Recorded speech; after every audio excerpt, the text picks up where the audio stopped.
दोस्तों नमस्कार, मैं हूं शैलेंद्र सिंह और आप देख रहे हैं हमारा YouTube चैनल शब्द शैलेंद्र सिंह। आज 10 सितंबर है। 10 सितंबर को पूरा विश्व आत्महत्या निवारक रोकथाम दिवस के रूप में मनाता है। इसका मतलब ये है कि आत्महत्या को कैसे रोका जाए। पूरा विश्व इस बात को लेकर चिंतित है, क्योंकि आत्महत्या की जो घटनाएं हैं वो पूरे विश्व के लिए एक सोचने का विषय हो गई हैं। इस बारे में हर साल ये 10 सितंबर का एक दिन रखा जाता है ताकि आत्महत्या रोकने के बारे में प्रचार प्रसार हो सके, विचार विमर्श हो सके और लोगों के भाव आप तक पहुंच सके। आज इसीलिए हम हैं मनोवैज्ञानिक नेहा आनंद जी के साथ। नेहा आनंद जी का बौद्धि ट्री इंडिया के नाम से अपनी एक संस्था है जिसकी वो एग्जीक्यूटिव डायरेक्टर हैं। साथ ही साथ वो काउंसलिंग करती हैं और बहुत सारे बच्चों को उनसे मदद मिली है। हम पहले जानेंगे बौद्धि ट्री के बारे में और उसके बाद हम बात करेंगे आत्महत्या को रोकने के लिए हम लोग क्या कर सकते हैं, सरकार क्या कर सकती है और समाज के जो लोग हैं वो क्या कर सकते हैं। बहुत बहुत आपका स्वागत है। धन्यवाद। सबसे पहले तो बौद्धि ट्री के बारे में थोड़ा सा लोगों को बताइए कि क्या है और ये कैसे काम करता है। बौद्धि ट्री पिछले 15 साल से ये एक संस्था है जो मेंटल हेल्थ और वेलबींग पे काम कर रही है। मेंटल हेल्थ एक समय था जब 15-16 साल पहले जब यहाँ पे बहुत अवेयरनेस नहीं थी, तो उस वक्त मैं एक न्यूरोसाइकेट्रिक हॉस्पिटल में काम करती थी। लेकिन जहाँ मुझे दिखा कि बहुत ग्राउंड पे जाके काम करने की ज़रूरत है, तो मैंने इस अपनी एक संस्था को रजिस्टर कराया जो काउंसलिंग और क्लिनिकल दोनों ही फील्ड्स में काम करती है। अच्छा। हमारे साथ और भी साइकोलॉजिस्ट, क्लिनिकल साइकोलॉजिस्ट जुड़े हुए हैं और जितने भी शहर के अच्छे साइकाइट्रिस्ट हैं हम उनके यहाँ रेफ़र भी करते हैं। उनके यहाँ से भी हमारे पास KGMU से भी बहुत सारे केसेस आते हैं, लखनऊ के आसपास की जगहों से बहुत केसेस आते हैं। तो लगभग 15-16 साल से मैं इस संस्था में एक फाउंडर डायरेक्टर के रूप से कार्यरत हूँ और एक मनोवैज्ञानिक के रूप से काम कर रही हूँ। इसके अलावा मैं बाबा साहेब भीमराव अम्बेडकर यूनिवर्सिटी में हूँ, जुवेनाइल जस्टिस बोर्ड में भी हूँ, स्पोर्ट्स अथॉरिटी ऑफ इंडिया में भी हूँ और बहुत ही सक्रिय रूप से समाज में इन्हीं मुद्दों पे काम करती रही हूँ। जहाँ तक बात है सुसाइड प्रिवेंशन डे की, तो हर साल वैसे तो मेरी संस्था कोई ना कोई प्रोग्राम ऑर्गेनाइज कराती रही है अवेयरनेस के लिए। आज आपके साथ मौका मिला है कि लोग सुने और ज़्यादा से ज़्यादा अगर हम अवेयरनेस जनरेट करेंगे तो इसकी रोकथाम बहुत आसान हो जाएगी।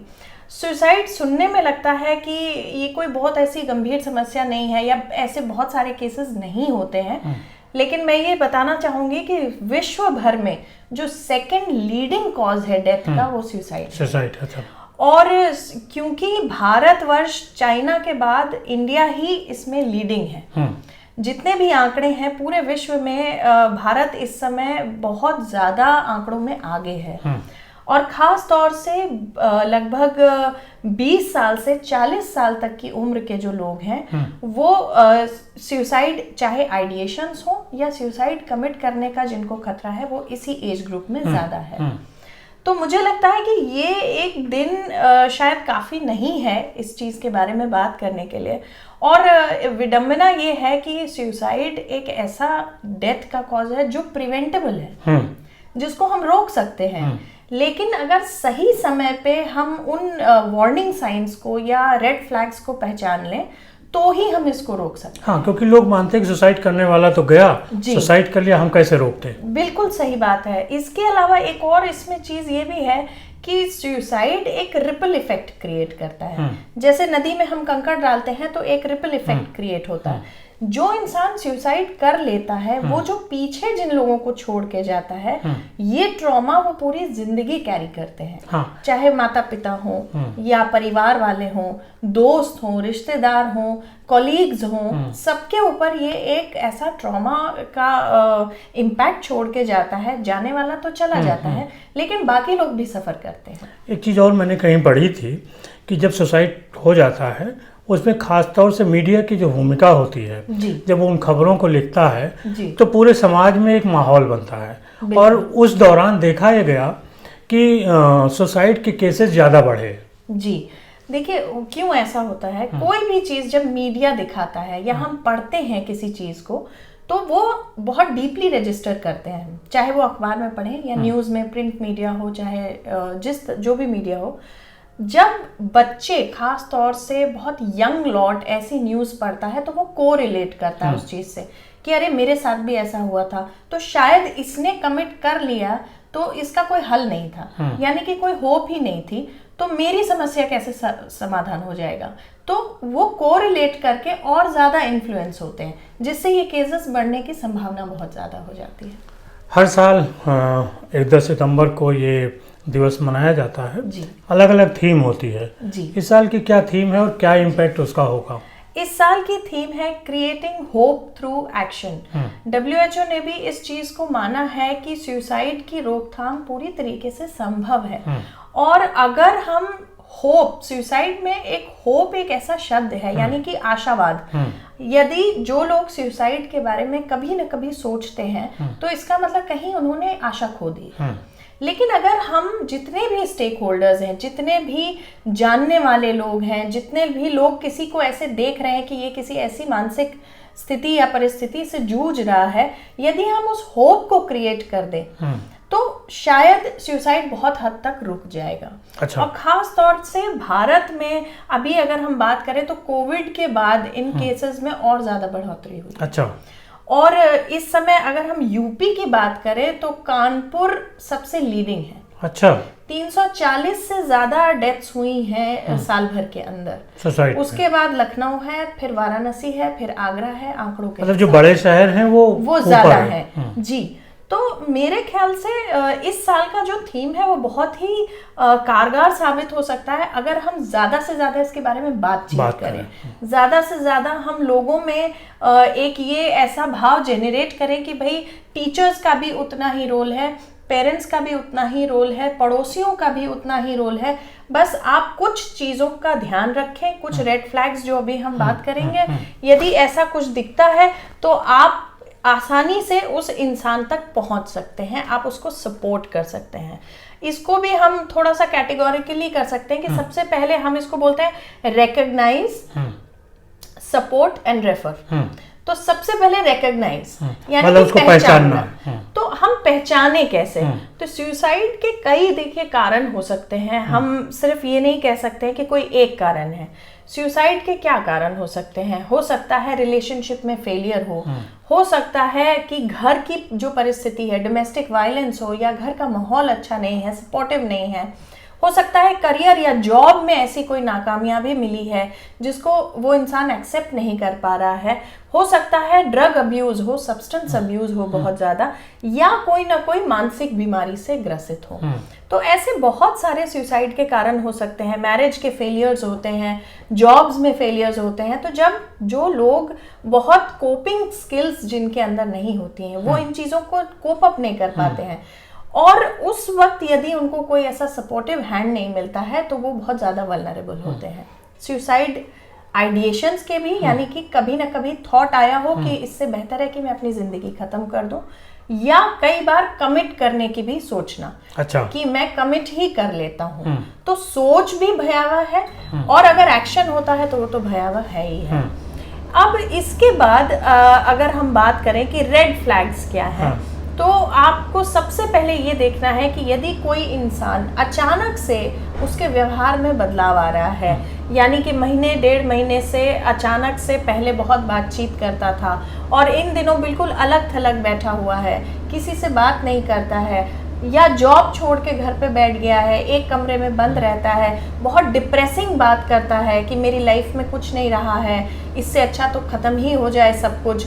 इस तरीके की जो निराशावादी बातें लगातार जो लोग बात करते हैं, एक तो ये रेड फ्लैग हो सकता है। दूसरा, या तो बहुत ज़्यादा सब्सटेंस अब्यूज, जो लोग ऐसा देखा गया है कि अवसाद में रहते हैं या बहुत अल्कोहल लेते हैं, या किसी तरीके का मूड डिसऑर्डर या मूड स्विंग्स अक्सर आपको दिख रहे हैं, तो ये भी रेड फ्लैग्स हो सकते हैं। इसके अलावा उनकी सर्च हिस्ट्री, कई बार माता पिता को इस बारे में बहुत सजग होना ज़रूरी है कि जो अभी की जेनरेशन है वो सर्च हिस्ट्री गूगल पे अगर ढूंढ रहे हैं कि अपने आप को ख़त्म करने के क्या तरीके हो सकते हैं, तो ये बहुत मैटर करता है कि थोड़ा सजग रहना पड़ेगा, सुपरवाइज करना पड़ेगा, या अक्सर बातचीत करना कि अगर हम अपनी जान लेते हैं तो क्या दर्द होता है, या ज़िंदगी में ऐसा क्यों हो गया, मेरे साथ ही ऐसा क्यों हुआ, एक विक्टिम मोड में रहना, अक्सर ये कुछ रेड फ्लैग्स हो सकते हैं। तो यदि ऐसा आप कहीं भी देखते हैं जिसको आपकी ज़रूरत है, सुसाइड एक ऐसी चीज़ है ना कि जो इंसान अपनी जान लेने के बारे में सोच रहा है वो कहीं ना कहीं हताश हो गया है और वो ये सोच रहा है कि अब मेरे लिए कोई नहीं है जो मेरी मदद कर सके या मुझे इस चीज़ से बाहर निकाल सके। तो हमको रिकग्नाइज करने के बाद सबसे पहले सपोर्ट देने की ज़रूरत है, उसको एक ट्रस्ट दिलाने की ज़रूरत है कि तुम अकेले नहीं हो। और एक टेम्पररी चीज़ जो है उसका परमानेंट सोल्यूशन ऐसे लोग सोच लेते हैं कि अब जान गंवाना ही परमानेंट सोल्यूशन है, तो उसको ये ट्रस्ट दिलाना ज़रूरी है कि अभी ज़िंदगी ख़त्म नहीं हुई है। इसमें एक एग्जांपल हम ज़रूर देते हैं कि जापानीज़ एक बहुत ही खूबसूरत फिलॉसफी है जापानीज़ में कि यदि कोई चीज़ टूट जाती है तो जापान के लोग उस चीज़ को पीस के साथ जोड़ते हैं और एक गोल्ड प्लेटेड उसमें लगा देते हैं कि वो जुड़ा हुआ जो दिखे वो सोने के तार से आपको दिखे कि कितना खूबसूरत लग रहा है ये। तो मुझे लगता है हमारी ज़िंदगी में ये फिलॉसफी अगर हम अपना लेते हैं कि ज़िंदगी हमारे हिसाब से नहीं चलती और कई बार ऐसे हमारे सपने भी टूटेंगे, कई बार ऐसी चीज़ें होंगी जहां हम खुद को टूटा हुआ भी महसूस करेंगे, लेकिन उसको आप यदि सोने के तार से यानी कि आप अपने ट्रस्ट से, सपोर्ट से, नर्चर, केयर और आपके आसपास के लोग जो आपको सपोर्ट कर रहे हैं उनके माध्यम से यदि आप उसको जोड़ लेते हैं तो जिंदगी यहाँ खत्म नहीं होती, खूबसूरत हो जाती है, बहुत खूबसूरत हो जाती है। तो ये जापानीज फिलॉसफी बहुत सुंदर है और मेरे हिसाब से हम सबकी उतनी ही जिम्मेदारी बनती है कि यदि हमें कोई ऐसा दिख रहा है तो बिल्कुल वेट नहीं करना है, उसको उसी समय अगर हम पुल कर लेते हैं और उस वक्त यदि हम 1.5 घंटा या 1 घंटा बात कर लेते हैं तो सुसाइड की जो आइडिएशन है वो नीचे आ जाती है और उसके बाद चांसेस है कि वो सुसाइड ना करे, वो इंसान बच जाए। एक बार कहते हैं कि अगर किसी ने एक बार प्रयास किया है जी, कई बार माना जाता है कि दोबारा नहीं करेगा जी, लेकिन बताते हैं कि दोबारा भी कर सकता है। बिल्कुल, कई बार पहली चीज तो हमें ये लगता है कि हमारे साथ ऐसा नहीं हो सकता, हमारे घर में ऐसा नहीं हो सकता, तो इस मेंटालिटी को हटाना बहुत ज़रूरी है। यदि कोई हताशा से घिरा हुआ है तो वो बिल्कुल सुसाइड कर सकता है। दूसरी चीज़, कई बार ऐसा लगता है जो गरजते हैं वो बरसते नहीं है, यानी कि ये सिर्फ बात करता है, ये ऐसा कुछ कर नहीं सकता। जो बात कर रहा है वो डेफिनेटली सुसाइड कर सकता है। तो इन बातों पे, इन स्टेटमेंट्स पे ध्यान देना बहुत ज़रूरी है। तीसरा, यदि कोई एक बार ऐसा कर चुका है और सिर्फ सुसाइड करने की ही क्यों, कई बच्चे हमारे पास टीनेजर्स आते हैं जो सेल्फ हार्म करते हैं, यानी कि अपने आप को खरोचना या ब्लेड से कट करना या अपने आप को चोट पहुंचाना। इसका सीधा सीधा इंडिकेशन यही है कि उनको अपने दुख से निकलने का कोई बेहतर तरीका नहीं पता है, तो वो अपने आप को हार्म करके एक प्लेजर फील करते हैं। यदि सेल्फ हार्म की भी हिस्ट्री रही है तो सुसाइड के पूरे चांसेस हो सकते हैं। तो यदि माता पिता जब हमारे पास आते हैं और वो बोलते हैं कि नहीं सुसाइड तो कभी नहीं ऐसा सुना हमने, लेकिन हाँ ये अपने आप को कभी जला लेता है या कभी काट लेता है, तो इस तरह के अगर हमें दिखते हैं तो हम ज़रूर बोलते हैं कि आप इनको अकेले मत छोड़िए और इनको थेरेपी की रिक्वायरमेंट है। सबसे अहम बात यह है कि आप अपने स्तर पे सबसे पहले जो भी उस इंसान के करीबी हैं जिन पे वो ट्रस्ट करता है उनका बातचीत करना बहुत ज़रूरी है। हमारा रोल उसके बाद आता है कि यदि आपने शुरुआत में ट्रस्ट और होप जनरेट कर दी, फिर आप उसको ये बताएं कि तुम प्रोफेशनल के पास जाओ, और आजकल ऐसी बहुत सारी हेल्पलाइंस भी हैं जो हेल्प करती हैं। तो ऐसे लोगों को यदि आप रिपीटेड रेफ़र कर रहे हैं कहीं पे या किसी मानसिक रोग चिकित्सक के पास ले जा रहे हैं तो आपका इसमें बहुत बड़ा योगदान हो जाता है। अच्छा, आपके पास जब आता है कोई ऐसा केस, आप लोग फिर उसको कैसे हैंडल करते हैं? देखिए, सबसे पहले तो हम स्क्रीनिंग करते हैं, हम क्लिनिकल टेस्टिंग करते हैं जिसमें हमें बहुत सारे सिम्टम्स दिख जाते हैं कि क्या ये डिप्रेशन की वजह से है या घर में किसी की ऐसी केस हिस्ट्री होती है कि घर में भी सुसाइड किया हो।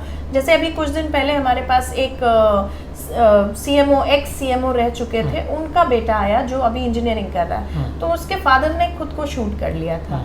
तो उसने बचपन में ही अपने फादर को इस तरीके से देखा और उसने भी अभी सुसाइड अटेम्प्ट किया इंजीनियरिंग कॉलेज में।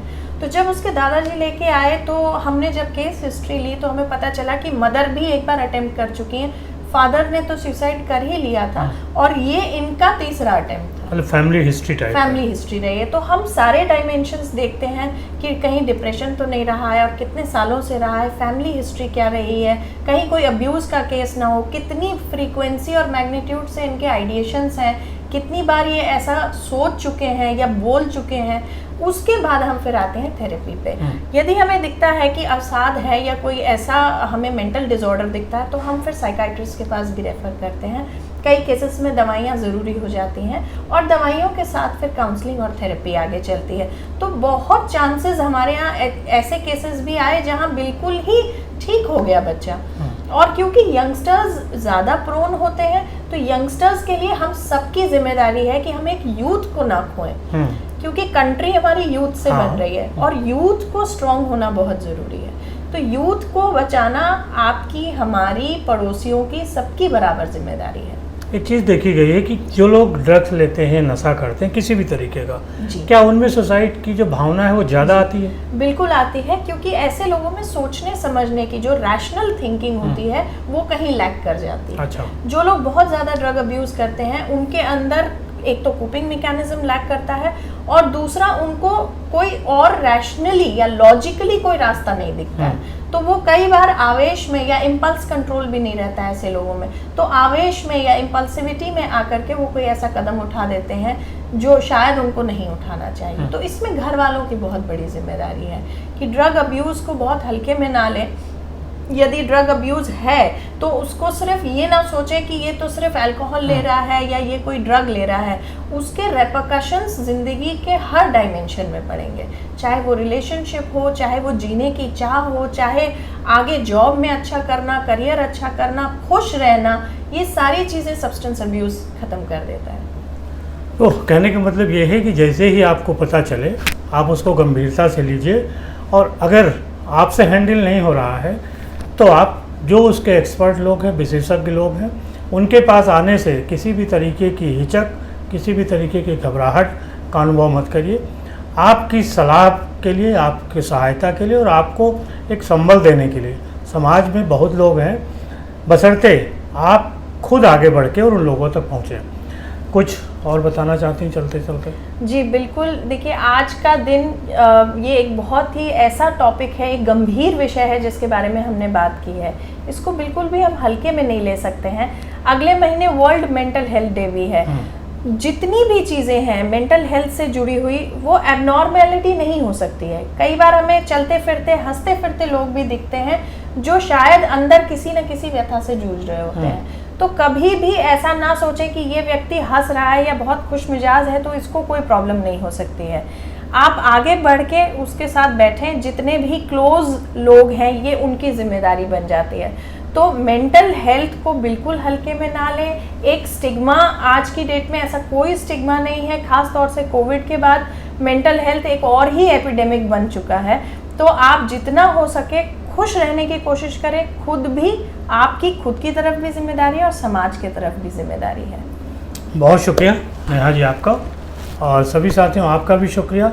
आप देखिए और लोगों तक इन चीज़ों को पहुंचाते रहिए ताकि जहां समस्या हो वहां उसका तुरंत समाधान किया जा सकता है। एक बार फिर से आप सभी का बहुत शुक्रिया, धन्यवाद।